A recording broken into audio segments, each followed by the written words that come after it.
Very good to see you all. So yes, a vision of human existence. So this is the second of the four gifts that Bhante Sangharakshita was emphasizing that the Triratna Buddhist Community, as it's now called, could bring to the Western world. And basically it's saying one of the gifts is a vision, the Buddha's vision, the vision of the potential for enlightenment. That is the vision for human existence, is that the enlightenment of the Buddha and our potential as human beings to also awaken, to enlighten. That's the vision. It's, as we have in lines in the puja here, what the Buddha attained, we too can attain.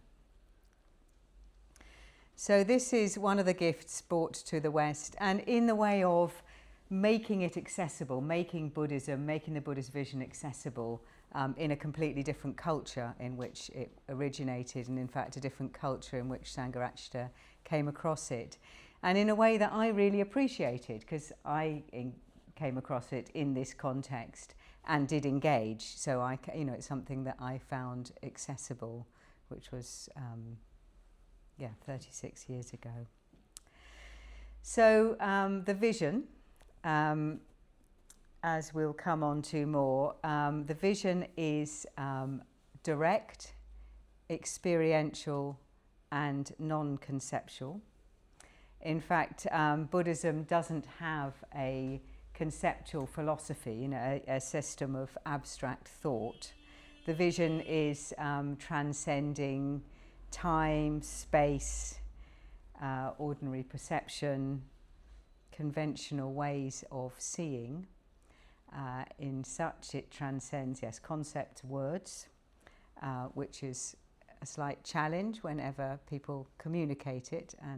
But the Buddha communicated through concepts, through symbols, through exemplification in his life, and also through silence. But in this particular lecture, the focus is much more on concepts and also symbols. So vision, the word is dristi, which has the root of to see. And actually one of the things that Sangharakshita starts off with in terms of introducing the vision of human existence is making the analogy with sight, with actual seeing, the visual sense, which I think is actually really helpful. It's a really helpful sort of lead into what's meant by the vision, the Buddha's vision. And he compares what we mean by, in a way, sort of poor sight or wrong, it would be, wrong view, poor sight, which he says would be weak, indistinct, it might be blinkered or narrow in some way, and distorted. And I thought that was really helpful way of thinking about it, because actually we can relate to that sometimes in the way that we see other people, we see what's happening, we see what's going on, that sometimes it can feel, particularly I could relate to that thing of it feeling sort of blinkered or narrow. Because sometimes when there's something going on, for example, with another person, there is that sense of we see them through a certain lens, through quite a narrow aperture. And, maybe that's the bit that annoys us, or we see, this person has everything. They have youth and beauty and wealth. Why should they feel unhappy? Or this isn't fair, or whatever it is. So there can be this sense of narrowing down and being a bit sort of blinkered, lacking perspective. But also indistinct, like looking through a sort of foggy glass of all the different things that make up how we see that particular person or that particular event. And he compares that with what's meant by sort of good sight, or the sort of right vision, which is the opposite of that. The good sight is where your sight is strong. You see distinctly. You can see distinctly. There's a wide field of vision, sort of more perspective, and it's undistorted and much more direct. And again, we will all have experiences of seeing things in that way, whether it's because of how we are in that moment, or simply that's an area in which we do have, say, a broader sense of vision, more of an ability to sit back. Maybe there is something going on in sort of family dynamics, work dynamics, whatever it is, but we feel a bit sat back from it, able to take in different people, different perspectives. There's a sense of clarity about, oh yeah, I can see, this is what's driving that, that's what's driving that. And in fact, in that, although he doesn't mention it in the talk, there's also a heart connection with that. Sometimes that's bringing a sense of empathy, metta, compassion to the situation, where there's just a sense of, oh yeah, I get it, being human is difficult, there's these conditions, all of this is coming into play, and you just can see with more perspective and more clarity. So that's how we start sort of introducing this idea of this sort of good sight, right vision, and also sort of wrong vision. And that the way of moving between the two of those also takes us back to the first lecture, to the last talks in this series, which are very much about a method of personal development. And we looked at, different types of meditation and ethics and practice. So in a way we can, and you can sort of see it when you think of it through the analogy of sight, you can find ways to move more towards that sense of a good sight, right vision. We can sort of consciously create a sense of perspective, bring empathy to a situation, balance things out, try and see a bit more clearly. So that's something that is, in a way, within a sense of conscious development of ourselves as human beings. But what the vision of human existence is actually referring to is the perfection of that sort of right view. It's talking about perfect vision, not just right vision, not just seeing better than we might otherwise, but perfect vision. And that was what the Buddha saw in the moment of enlightenment, which is being celebrated tomorrow. So the question then, of course, is what did he see? What was the vision? And that's where we come to this thing of it's a direct experience. It is not mediated by concepts, by words, by thoughts. But I'm still going to use some words and concepts in order to try and communicate something of it. But in brief, what he saw was that, in a way, he saw process rather than things. And he saw a process of becoming rather than of being. So yeah, process and becoming rather than things or being. And that is what he then spent his life communicating, and that is what Sangharakshita has helped communicate more in a more contemporary way, and in Brighton and now London. But there are two particular features of this perfect vision that I want to say something about. And one of those is the golden net that's referred to in the Four Gifts poem, which also comes from a symbol in Buddhism of Indra's net, of everything reflecting everything else.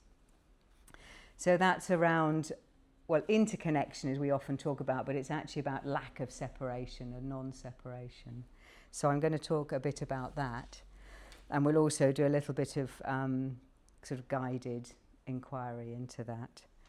And then the other main feature of the perfect vision that is communicated is around the conditioned nature of it, that everything's arising independent on conditions, and when those conditions change or cease, that everything there's change or there's cessation.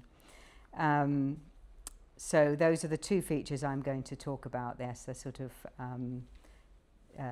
interconnectedness and the conditioned nature of it. And also just to come back to this, really emphasizing that this thing of it is a vision for human existence. We are all human beings here. It's a vision for our existence. And it's a vision for our existence, not just, when we've been meditating for 35 years or 50 years, but it's for here and now, because that actually is the only time we have. We're talking about, beyond concepts, beyond time, beyond space. So that it's not like someone else, it's not like me as a better version of as I am sometime in the future.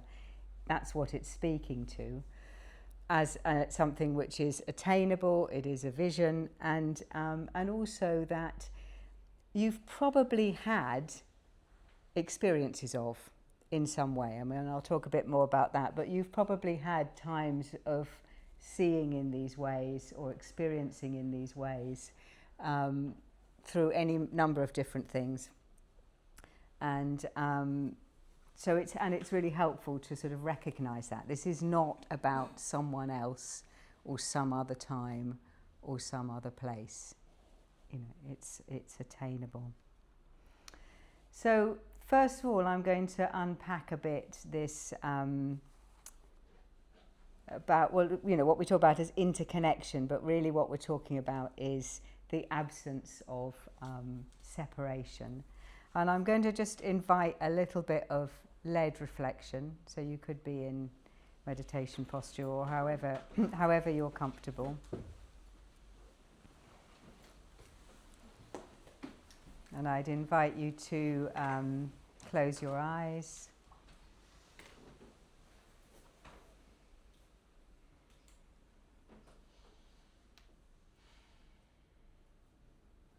And you may want to start by reconnecting with the breath, with the body,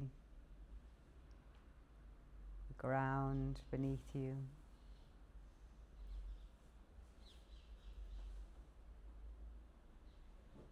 And as you turn attention inwards, just checking how you are, maybe the feeling tone of that. And if there's a sense of relative spaciousness, calm, allowing yourself to turn attention to that, to be with it. But however you are right now, I just invite you to bring to mind, we're going to use memory or imagination. So you might bring to mind a memory of a time when there was a real sense of ease and well-being, maybe in nature where there's sort of physical space, beauty.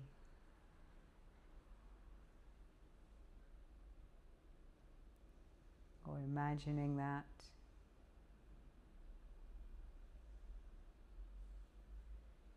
And dropping into that as well a sense of what if. What if is often quite a useful phrase. So what would it feel like now to be completely free? Just in your imagination. Doesn't matter if the mind throws up thoughts about, well, no, I can't do that. But it's, what would it feel like now to feel free? Maybe building on that felt sense of well-being from a memory or imagination. Or even just dropping in the word freedom, spaciousness, liberation.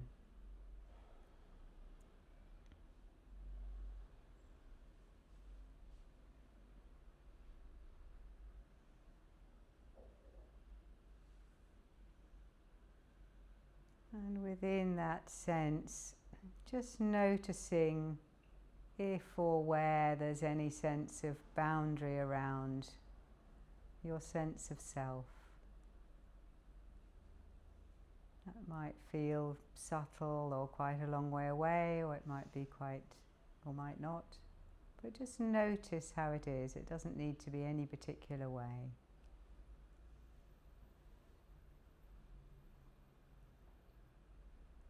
Breathing with that.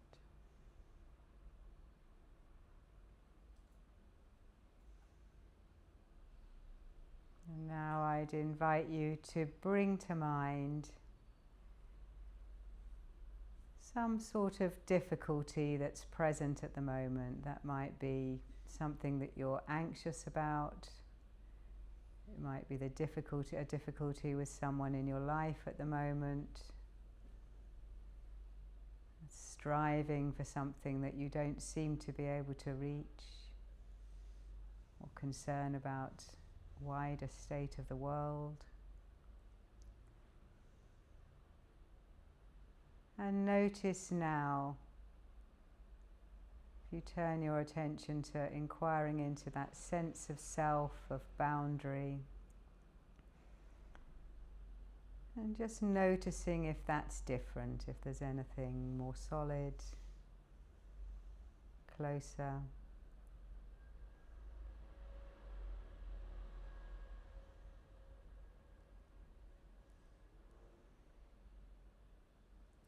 And then, as best as you can, just letting that thought fade away. Tuning in to the breath, that life-giving force, that spaciousness in the chest and heart area. The being grounded, being here.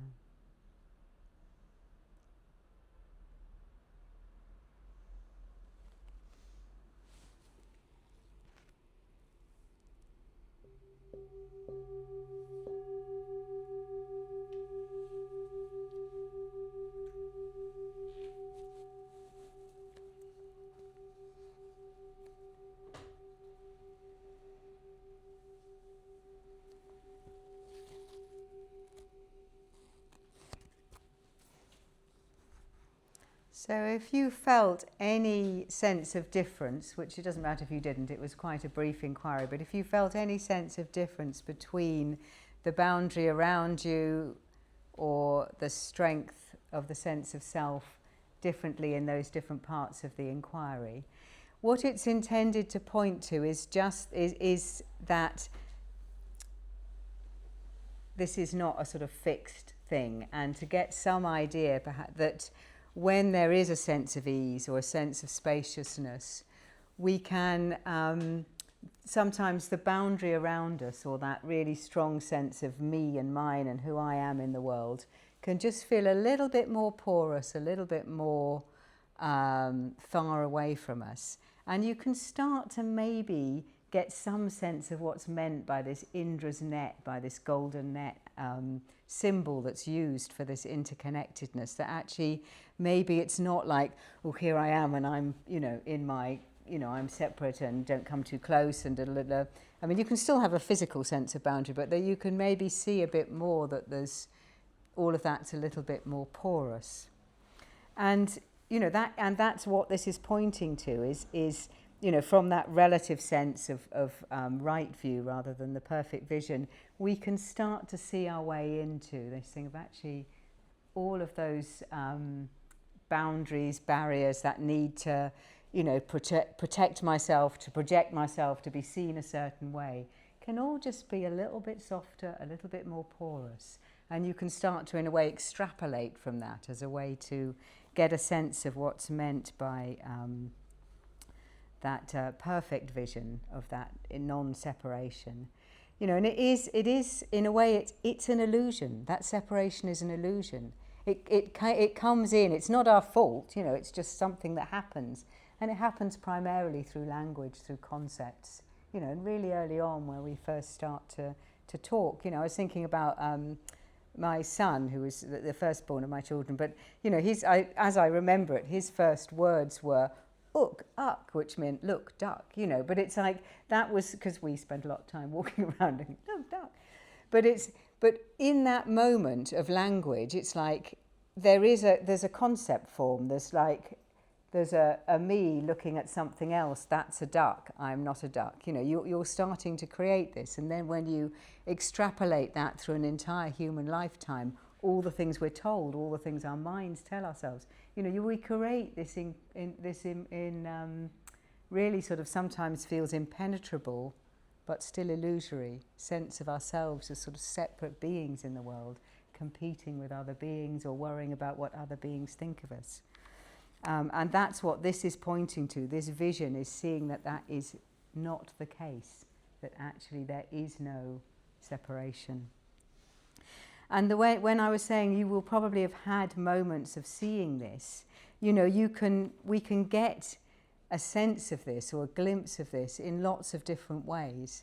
But quite often people will talk about being in nature, and or where there is beauty, where there is actual physical space and perspective. That can really help.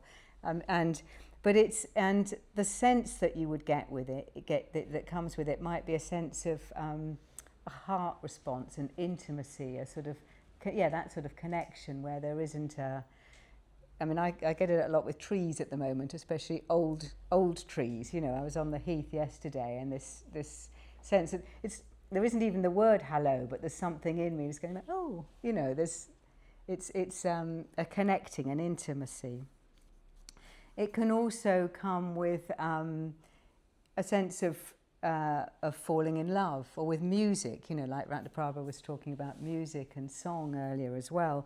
And that falling in love needn't be in a romantic sense, but for example, a good friend of mine who's an order member, I remember her saying once, you know, she was like, I realise I feel like I'm in love, and then I realised, but she didn't have a romantic interest in her life, but she was like, and then I realised I'm in love with Padmasambhava, you know, so it can be, you know, with the Dharma, with, you know, Buddhist figures, with anything, but there's that sense sometimes that you get with falling in love, where there's a temporary removal of boundary. You can get it, you know, it's usually in the first flush of the first few months of falling in love, and then, you know, other things reassert themselves, and you can really, and it can, you know, feel a lot less magical. But there is a real sort of mystery and a magic and a connectedness, a non-separation, and that's an integral part of what the Buddha saw, this perfect vision.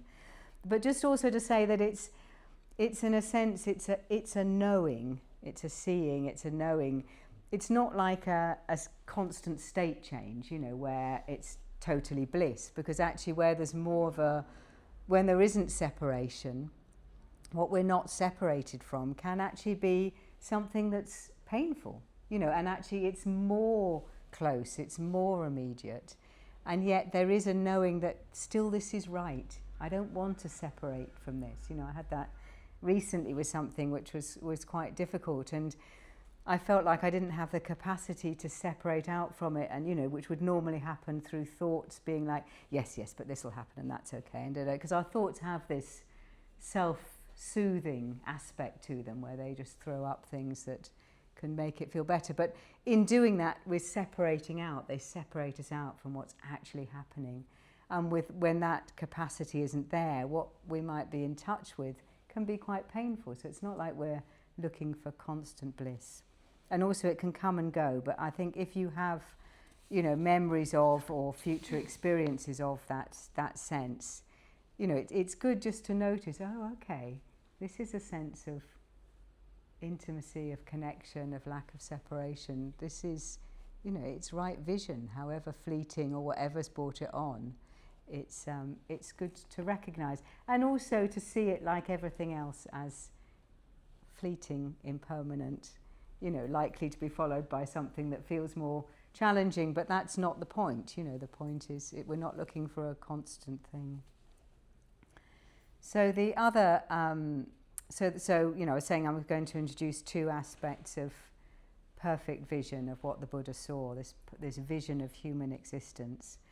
And the other one is what we refer to as conditioned co-production, paticca samutpada. So I know that quite a lot of you are around the Buddhist Centre quite a lot, and you will have crossed this concept. And that, yeah, it basically, you know, and the way it gets framed is, you know, this being, that becomes, this not being, that does not become. with the ceasing. Anyway, I wanted to sing it, but actually, although my name is Gita, I don't have the song. But there is that sense of things arise, the teaching is, the vision is that things arise in dependence on conditions. And when those conditions change, it changes. When those conditions cease or are not there, it ceases or doesn't arise. So that's the other key aspect of the teaching. And the thing I wanted to, and obviously there's loads we can say about all of these things, but the model of this conditionality that I wanted to bring in, it comes from the Wheel of Life, because that's a symbol that is used in this lecture from Sangharakshita. And particularly the Wheel of Life, which can also be called the Wheel of Rebecoming. And if you haven't come across the Wheel of Life, there's a lot to it, and it is one of the sort of earliest symbols and earliest parts of the vision of what the Buddha saw, and it has different sort of layers of it. But this teaching around, which is sort of one of the main teachings around conditionality, this conditioned co-production, is what goes around the outside of the Wheel of Life. It's called the 12 Nidanas, the 12 links in the chain, and that is an expression of this conditioned co-production, paticca samutpada. There are 12 links in the chain, and because it's a wheel, you can actually sort of start anywhere and go round. And I'm not going to say what all 12 are, because you can look it up, and it's not the sort of main thing, and it's too many things to take in. But one of the things to say about the wheel is that it's intended to be a mirror. It reflects back to us the sort of unexamined human life. This is what human life is like without spiritual awareness, without a spiritual life, without that vision, really, that it's cyclical in nature. And basically it shows us that it's cyclical in nature. It's also the thing I think is really important to emphasize about this cycle of rebecoming, the conditioned links in the chain around the Wheel of Life, is that it's not based on fault. Like where it normally starts is there's death and birth, and then that first link after that is called ignorance. It translates as ignorance. But it isn't ignorance in the sense that we might use that word. It's lack of spiritual awareness. It's just the beginning. That's all it is. It's before that happens, before awareness comes in.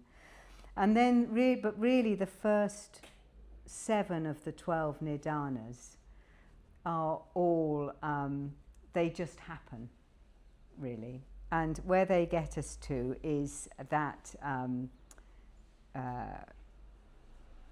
we get to this, we get to sort of contact with something that arises through the senses.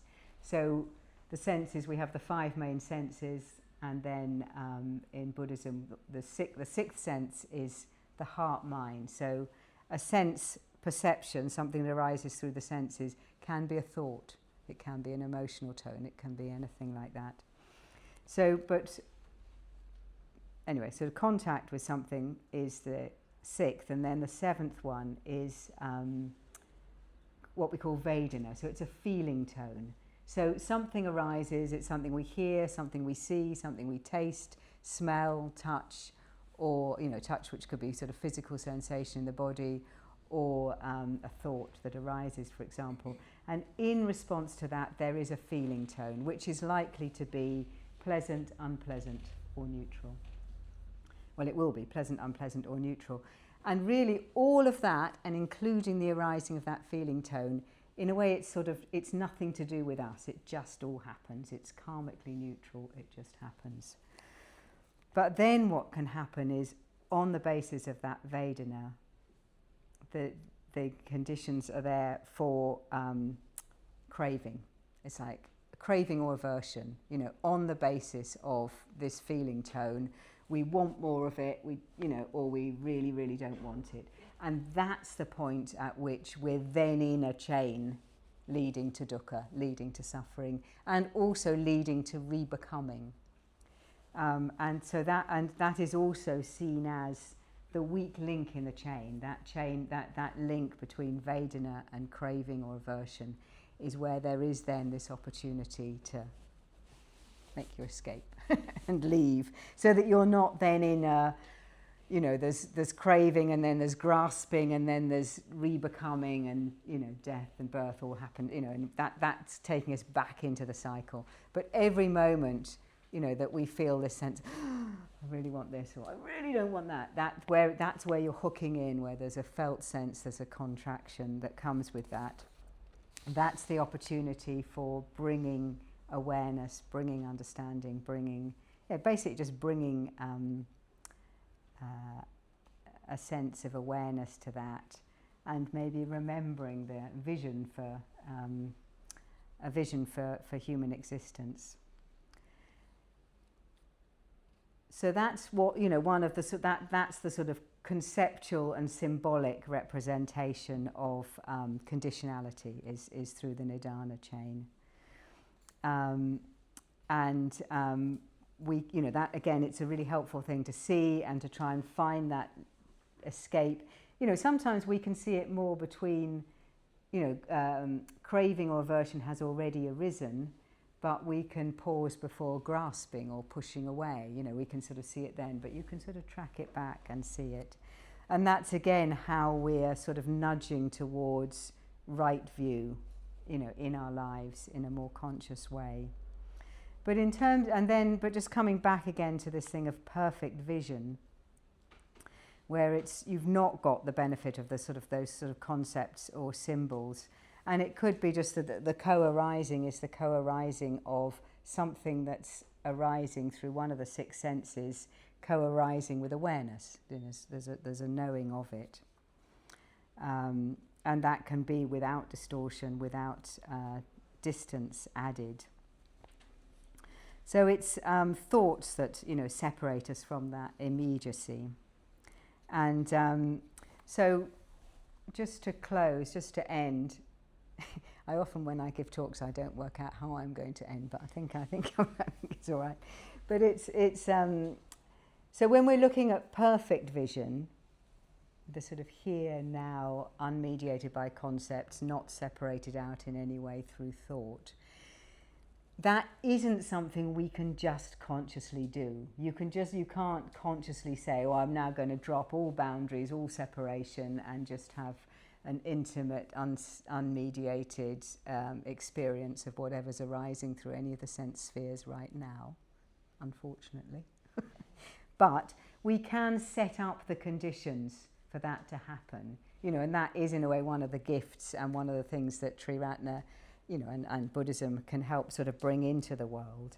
And the conditions for doing it, you know, are all the things that we are familiar with, you know, that it's like bringing awareness, you know, the sort of meditation can really help. But also when we are in nature, or in that sense of, you know, an inspiration or a connection or a response to a Buddhist figure, or whatever it is, when there is a sense of expansion that's happening, or expansion or something more immediate, is to recognize it. Just think, oh, I'm seeing this look, it can actually visually look different, you know, things look visually different, they might seem clearer, more immediate.